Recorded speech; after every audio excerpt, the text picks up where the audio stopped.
This is Muriel, and I'm the oldest grandchild of the Little and the Smith. When I grew up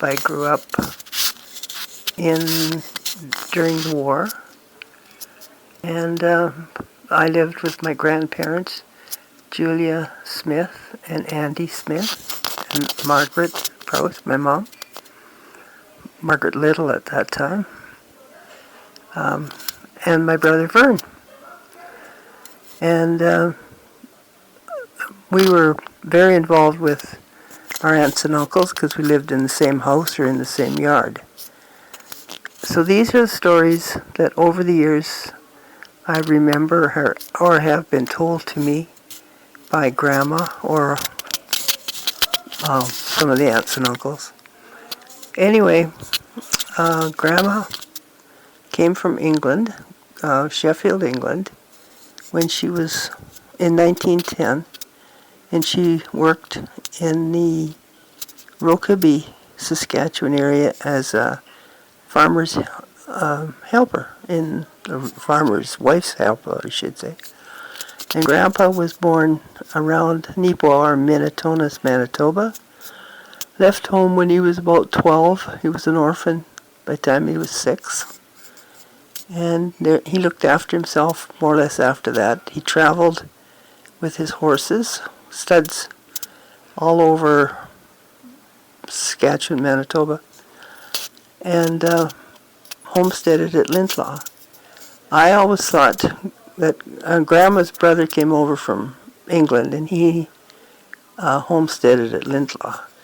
I always thought Grandma went to Lintlaw to meet her brother and visit with him and met Grandpa, but I was looking at some documents the other day and it sounds like Grandpa used to travel and spend quite a bit of time in the Yorkton area, so I have a sneaking suspicion that Grandma and Grandpa met at a dance somewhere near Rokeby, and that when they found out that Grandma was going to see her brother in Lintlaw, that it was carried on. But Grandma was actually almost engaged to another man by the name of Andy at Rokeby. He is the one that gave Grandma her locket with the horseshoe on the front of it that Grandma gave to me before she died. We had a mom. My other grandparents lived half a mile down the road, and Mom and Dad got together, had me, got married. Dad went back out to work in BC, joined the war, which had started 2 months after I was born, and he was a member of the Canadian Scots Regiment. And he went overseas. Mom lived with Grandma. Well, Mom and I lived with Grandma and Grandpa Little, for, I guess, a few weeks. But then we moved back in with Grandma and Grandpa Smith. And therefore, we were just part of that family. Cliff was only 4.5 years older than me, Grace 6, Earl about 9, Eileen about 11. So they were more like older brothers and sisters. Earl was 9, 10 years older than me. So anyway, the other, Reg was overseas. Henry was working at the coast. So, like I said, and Kay was at home still, but went to work in Winnipeg not too long, and then Eileen followed her after the war. They both went after the war. When I was very small, because everybody else was calling Grandpa Dad, they had to start calling Grandpa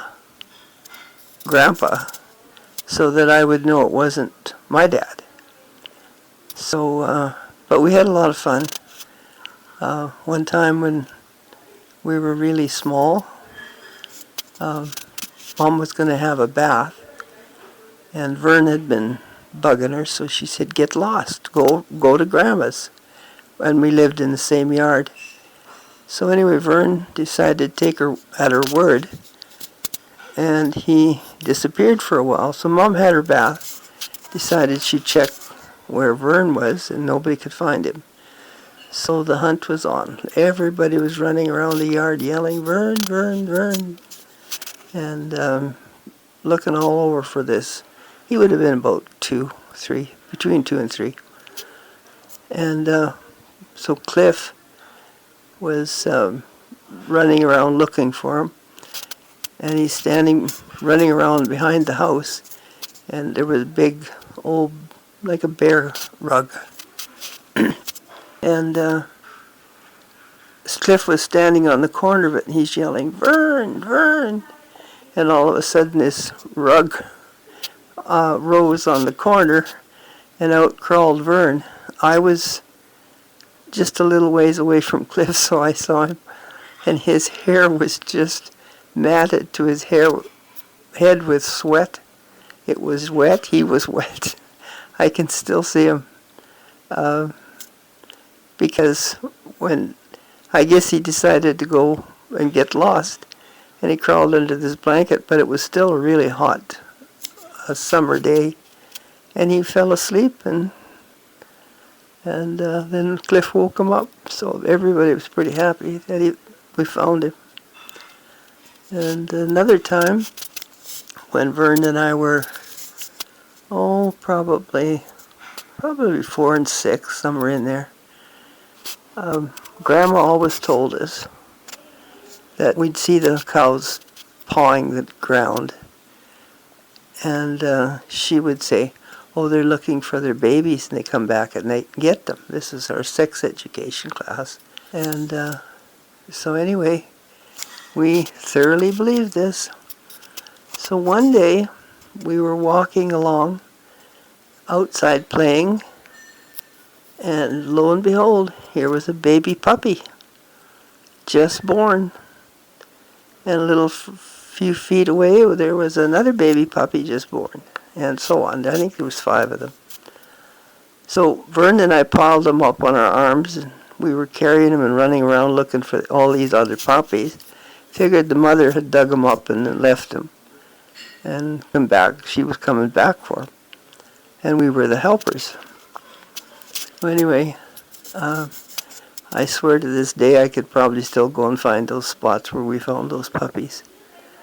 But nobody could tell us anything but those babies come out of the ground. But it was so funny. We were a very naive pair of kids. So, and one time, it was a summer night, I don't know how old we were. We weren't very old. Vern and I were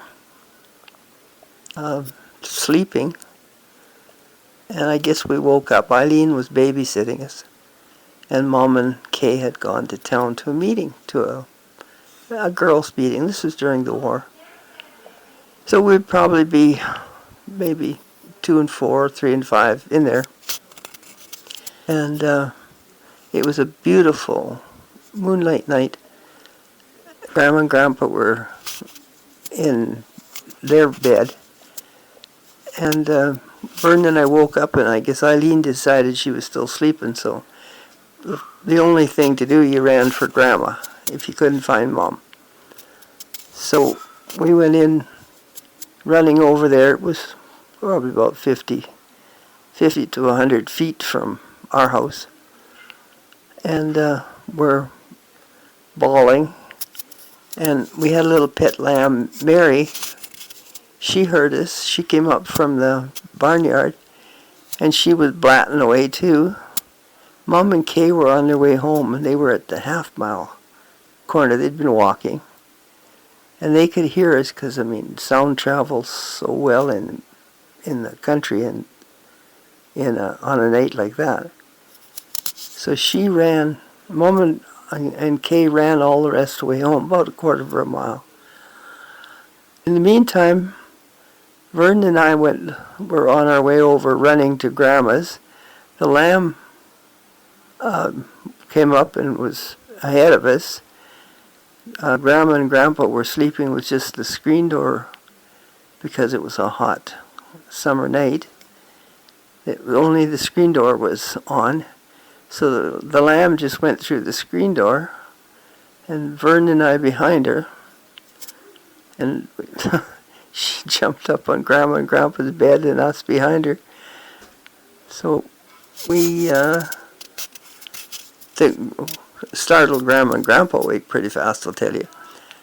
And so then they wondered, well, how come Eileen, where was Eileen and what happened? So they went over, Grandma went over to check Eileen, and they had to shake her because she was in such a deep sleep, she never even heard us. So then Mom and Kay get home and they find out it was really, really nothing. So it was probably about, I don't know, 12 o'clock at night that they were walking home, and we went through the door.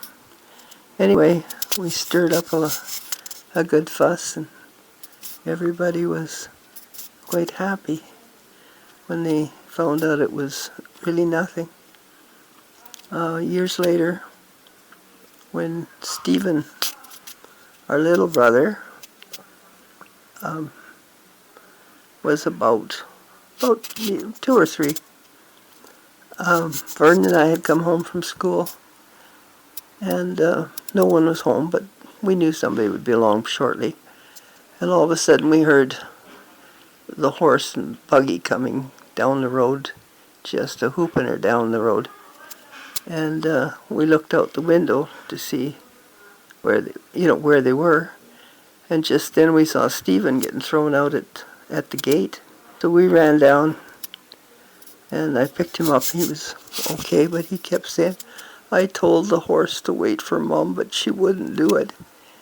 And we went out on the road, which is 6 feet or so, and we could see Mom just coming into view. She was running and to get home, and her and Grandma had gone to visit the neighbors, and the horse was or my uncle, I guess it was, and the horse was acting up, so she decided to stay at Reg's. And Mom came home, and Mom got out to open a gate on what we called 3. There was a fence. And the horse took off with Stephen in the buggy. And it was a one-horse buggy. And she was just a-booting it. She wanted to get back home. So that was about a quarter to a half mile Mom was running. And luckily Stephen wasn't hurt, but I know that Vern went down and then got the horse and took her out of the buggy. But I do know that he smacked the horse across the mouth because she had thrown his little brother out of the buggy. And Mom got home, everybody, because we were afraid that Grandma had gotten thrown out too. So anyway, found out that all was well. And that was one of our adventures. And Grandma was a very trusting, very fantastic grandma. And she would do anything for a kid to amuse them. So Vern and I used to dig little holes about 2 inches deep in the sawdust around the wood, where the wood was cut up, where we had our store of wood for the winter. And we would lead Grandma over these. Now Grandma was considered blind. So we would lead Grandma over these things, and Grandma would fall down. And we would laugh, and she would get up. And then the next day we'd lead her over the same ones, and she'd fall down again. And probably the third day as well. So we knew, now I know Grandma was doing it to amuse us, but we just thought we had a really great thing. And like I said, she never got hurt, so we didn't feel bad about doing it at all.